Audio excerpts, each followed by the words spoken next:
Hi guys! Hello mga kalawlis! Nabis ko kayo. For today, mag-unbox tayo ng Aglaonema plants from Davao.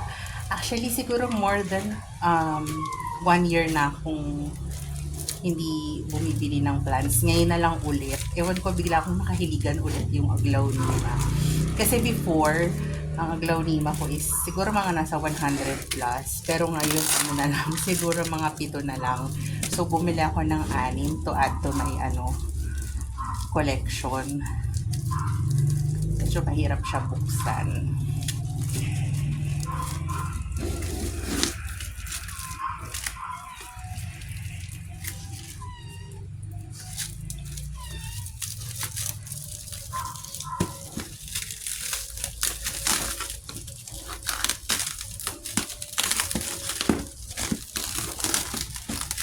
Grabe yung pagka-sealed na sealed. Nakakatuwa nga kasi um, 6 na plants na pagkasya niya sa ganito kaliit na box.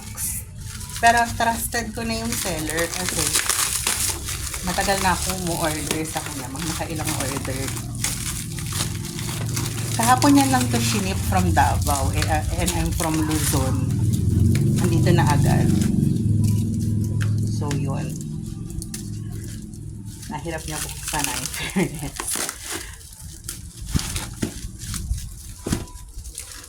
Eto sa tabi ko, nag-ano na ako kanina. Nag-prepare na ako ng water na may hydrogen peroxide.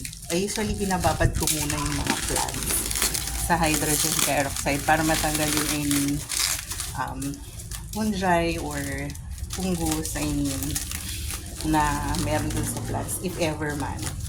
Para pag tinanim ko siya, healthy naman yung plants. Hindi siya, wala siyang sakit or anything.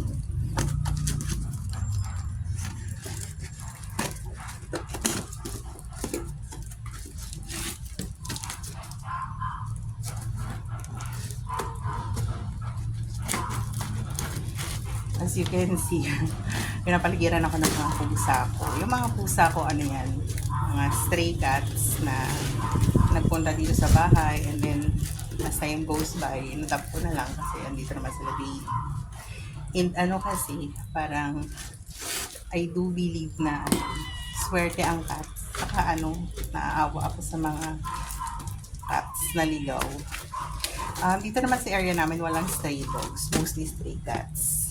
Bawal din kasi dito yung dogs na pagala-gala sa area namin. So, wala talagang stray dogs, mostly cats. Ayan. Sana natin siya. Ayan. Ang ganda ng plants. This is Sao Pao tong. Ito si Yam Pearl. Ito halo-halo na.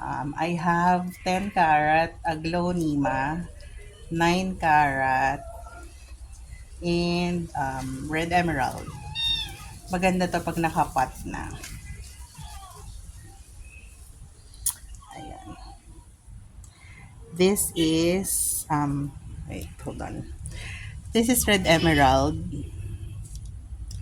Tapos yung katabi niya is yung medyo malaking dahon na yan, 10 carat. Ito, tapos ito yung medyo payat, the 9 carat. Yung mga pinagsama-sama niya itong tatlo sa isang parang pouch. Ever. Ito, Sao Pao tong. Ang ganda nito, lalo na pag nasa white pot. And then ito, yan. Huhugasan ko muna to. And then, bababad ko muna for 30 minutes.